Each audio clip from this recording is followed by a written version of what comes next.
नमस्कार दोस्तों, यूट्यूब के इस चैनल में आप सभी अभ्यर्थियों का हम स्वागत करते हैं। यूपीएससी और शिक्षा विभाग में टकराव हो चुका है। अब ऐसे में क्या फिर से टकराव की स्थिति बन रही है? इसी मुद्दे पे चर्चा करने के लिए हम लोग यहाँ पे मौजूद हैं। हमारे साथ शिक्षक नेता के रूप में शैलेंद्र कुमार शर्मा जी हैं, दिलीप कुमार जी हैं और सरकार के प्रतिनिधि के रूप में आरजेडी की प्रवक्ता सारिका पासवान जी हैं। सबसे पहले शैलेंद्र जी, जिस तरह से अभी सप्लीमेंट्री रिजल्ट बीपीएससी ने निकाला और उसे शिक्षा विभाग को भेजा, शिक्षा विभाग ने उस रिजल्ट को ये कहते हुए लौटा दिया है कि इसको दोबारा भेजने की जरूरत है। क्या लगता है कि क्या फिर से बीपीएससी और शिक्षा विभाग में टकराव की स्थिति हो रही है, क्योंकि इससे पहले एक बार और टकराव हो चुका है? बिहार में शिक्षा को शोध का विषय बना दिया गया और शिक्षकों को शोधार्थी, ये राजनीतिक परपंच है और कुछ नौकरशाह इसमें अपना संवैधानिक जो आजमाइश है वो कर रहे हैं। मात्र 2773 2773 ये पूरक जो दिया गया है अभी अभ्यर्थियों का रिजल्ट है और इसके पूर्व जो 22,000 शिक्षक जो अनुत्तीर्ण हो गए और 28,000 शिक्षक योगदान नहीं किए, ये बड़ा विचित्र हालात है। बीपीएससी, राज्य सरकार और शिक्षा विभाग, ये तीनों के बीच में पहले 2 चक्की होता था जांते का, अब 3 चक्की हो गया। उसमें अभ्यर्थी पीछे जा रहे हैं जो कल राष्ट्र निर्माता के रूप में नियुक्त होंगे, समाज सुधारक के रूप में होंगे, जो नई दिशा देने का अग्रणी सूची में उनका नाम होगा, शिक्षक बनेंगे और वो घूम रहे हैं। इसी माह में 2 साल पूर्व जो शिक्षकों की नियुक्ति हुई उसको माननीय उच्च न्यायालय ने रद्द कर दिया और रद्द करके शिक्षकों को बेरोजगार बना दिया और सरकार को दोषी नहीं माना। जो नियुक्त की है सरकार, जिस सरकार में नियुक्तियां हुई है उस सरकार को पनिशमेंट होना चाहिए था, उस सरकार को दोषी मानना चाहिए था। और शिक्षा विभाग के तमाम पदाधिकारी जो बेरोजगारी का उपहास कर रहे हैं और 10 लाख और 20 लाख नौकरी का घोषणा कर रहे हैं और बेरोजगारों की फौज बना रहे हैं, क्या क्रूर मजाक है। अभी जो स्थिति है, 97,000 कुछ शिक्षक योगदान किए हैं, उनमें भी रिजाइन हो रहा है। कभी छुट्टी की कटौती, कभी उपस्थिति, कभी पदस्थापन रैंडम, तो क्या अब विभाग लौटा रही है शिक्षा विभाग। शिक्षा विभाग को कौन कंट्रोल कर रहा है, किस नियमन के तरह ये बीपीएससी को रिजल्ट लौटा रहा है और तर्क दे रहा है कि आप जिलेवार सूची दीजिए, फिर उसके बाद कहेगा कि रोस्टर वार दीजिए, फिर कहेगा विषय वार दीजिए। अरे वो परीक्षा का संचालन करता है, उत्तीर्ण अनुत्तीर्ण करके, और जिस विभाग का रियो होता है उस विभाग को प्रेषित करता है रिजल्ट। ये कौन लोग हैं, ये कौन पदाधिकारी हैं और इसका कौन उत्तरदायित्व ले रहा है, कौन इसके लिए उत्तरदायी है? शिक्षक उत्तरदायी, अंत में दोषी शिक्षक को बना दीजिए क्योंकि निरीह प्राणी है। और संविधान का आप लोग खिलवाड़ कर रहे हैं। लोकतंत्र में समान सारा अधिकार राज्य सरकार को है और पब्लिक को कुछ नहीं है, बेरोजगारों के लिए कुछ नहीं है, शिक्षाविदों के लिए कुछ नहीं है। मेधा का खिलवाड़, मेधा के साथ खिलवाड़ कर रहे हैं और इसमें नौकरशाह जो है अटखेलियां मना रहा है। जी दिलीप जी, जिस समय शिक्षक बहाली के पहले चरण की प्रक्रिया चल रही थी, उसके तमाम चीजों को लेकर आपने भी कई बार आंदोलन किया, सड़कों पे भी उतरे, कई उसके टेक्निकल प्रॉब्लम्स को लेके। अब चूंकि बहाली की प्रक्रिया पूरी हो चुकी है और अब सप्लीमेंट्री रिजल्ट है, आप इसको किस तरह से देख रहे हैं? क्योंकि रिजल्ट लौटा देना, जिन लोगों का नाम आया होगा, जाहिर सी बात है कि उनमें एक उम्मीद की किरण तो जगी होगी।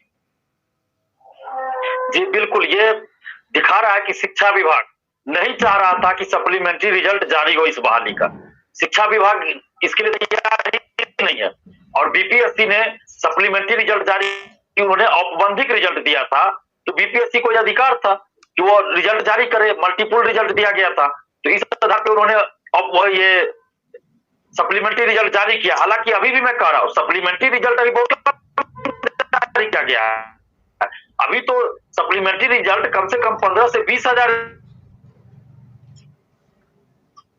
बाद भी जो स्कूल में योगदान नहीं किए, सीटेट फेल थे, बीएड फेल थे, डीएड फेल थे, या कोई और वजह से जो स्कूल में योगदान नहीं दिए, तो वो भी तो खाली रह गया, क्योंकि गया था।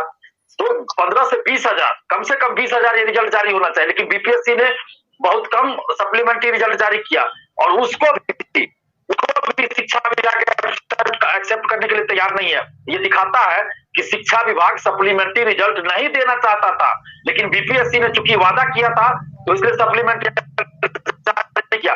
अब आप खुद ही सोचिए सर, कि जब काउंसलिंग बीपीएससी को कराना चाहिए था रिजल्ट के बाद या रिजल्ट से पहले, तो काउंसलिंग उस समय शिक्षा विभाग ने कहा कि हम खुद करवाएंगे, क्योंकि है तो काउंसलिंग हम खुद करवाएंगे, सर्टिफिकेट की जांच खुद करेंगे। आज वही शिक्षा विभाग ये क्यों कह रहा है, रिजल्ट को वापस क्यों कर रहा है कि भाई आप जिला बार लिस्ट बनाकर भेजिए? ये तो शिक्षा विभाग का काम है ना। अब बीपीएससी फिर वही कहेगी, बीपीएससी अब क्या करेगी, शिक्षा विभाग को कहेगी कि आप जिला बार जो है रिक्तियां हमको भेजिए, क्योंकि बीपीएससी खुद से तो रिक्तियां नहीं भेज सकती है। बीपीएससी को जितनी रिक्तियां भेजेगा, उतने ही पदों के लिए, उतने ही सीटों के लिए वैकेंसी निकालती है, बीपीएससी हो या कोई भी भर्ती आयोग हो।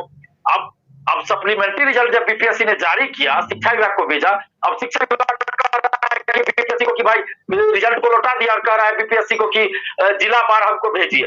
ये तो बड़ा अजूबा बात है, ये तो एकदम औचित्यहीन बात है कि शिक्षा विभाग की मंशा यहाँ पे स्पष्ट है कि संख्या दिखाई जा रही है कि इतना लाख हमने बहाली किया, इतना लाख वैकेंसी निकाला, लेकिन जब सप्लीमेंट्री रिजल्ट की बात आई, उसी बहाली का 1,70,000 सीटों पे वैकेंसी निकली थी।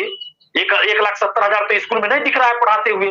सरकार जवाब दे दे, 1,70,000 से आपने बहाली निकाला, तो 1,70,000 तो स्कूल में पढ़ाते मिलते, लेकिन 1,20,000 का बीपीएससी ने औपबंधिक रिजल्ट जारी किया, उसमें 1,10,000 को औपबंधिक पत्र मिला, उसमें भी बहुत सारे लोग फर्जी पाए गए, बिना सर्टिफिकेट जांच के नियुक्ति पत्र औपबंधिक रूप से दे दिया गया। ये तो मुझे नहीं लगता है कि कहीं इस तरह की बहाली आज तक पूरी दुनिया में हुई होगी कि बगैर सर्टिफिकेट की जांच किए नियुक्ति पत्र दे दिया जाए। ये तो बड़ा अजीब बात लगता है। तो यहाँ पे सरकार और शिक्षा विभाग की पूरी गलती है, और शिक्षा विभाग और सरकार नहीं चाहती है कि सप्लीमेंट्री रिजल्ट दिया जाए। सारिका जी, आपने जिस तरह से अभी कहा यह जा रहा है, यह आरोप लग रहे हैं कि सरकार की तरफ से कहीं ना कहीं शिक्षा विभाग एक जगह वो उसको एक्सपेरिमेंट किए जा रहा है शिक्षकों पे, और उसका खामियाजा जो है कहीं ना कहीं सिर्फ और सिर्फ शिक्षकों को भुगतना पड़ रहा है। देखिए दीपक जी, निश्चित रूप से जिस तरीके से महागठबंधन की सरकार बनी और जब से TRA 1 हुआ, और गांधी मैदान में हमने देखा कि एक दिन में कितने लोगों को नौकरी की नियुक्ति पत्र बांटी गई, और लगातार अभी TRA 2 की परीक्षा भी कल समाप्त हुई है, और लोगों में और खास करके शिक्षक अभ्यर्थियों में बहुत उत्साह का माहौल है। और जो ऊहापोह की जो लोग बातें कर रहे हैं, मैं ऊहापोह इसलिए कह रही हूँ दीपक जी, क्योंकि देखिए अभी बहुत लगातार लोग कह रहे थे कि सप्लीमेंट्री रिजल्ट की ये लोग निकालेंगे नहीं, ये लोग देंगे नहीं, ये लोग ऐसे बरकला रहे हैं, लेकिन अभी तो सप्लीमेंट्री रिजल्ट भी आ गई थी 2 दिन पहले। ठीक है, किन्हीं कारणों से, किन्हीं त्रुटियों की वजह से उसे वापस किया गया है, लेकिन वो वापस से फिर से रिवाइज करके वो निश्चित रूप से सप्लीमेंट्री रिजल्ट को जारी भी किया जाएगा, पुनः जारी किया जाएगा। तो मुझे नहीं लगता है कि अभी तमाम जो मैंने आपको उदाहरण दिए, वो किसी भी उदाहरण से ऐसा लगता हो कि महागठबंधन की सरकार जो है वो नौकरी नहीं देना चाहती, जो कि मैं अभी सुन रही थी बार बार। दिलीप कुमार जी भी लगातार कह रहे थे कि सरकार नौकरी देना ही नहीं चाहती थी। ये तो एक कदम और आगे बढ़ के उन्होंने कहा कि 1,70,000 शिक्षक है ही नहीं है, 1,20,000 शिक्षक कहाँ है जाके, मतलब क्या दीपक जी ने तमाम स्कूलों में जाकर एक-एक शिक्षकों की डिटेल ले ली है कि हमारे शिक्षक वहाँ है या नहीं है? आश्चर्य होता है मुझे, कम से कम बुद्धिजीवियों से तो मुझे ऐसी बातों की उम्मीद नहीं रहती है। मुझे लगता है सकारात्मक तरीके से भी बात करना चाहिए। तो दोस्तों, इस वीडियो में फिलहाल इतना ही। आगे की अपडेट के लिए चैनल के माध्यम से जुड़े रहिए। धन्यवाद।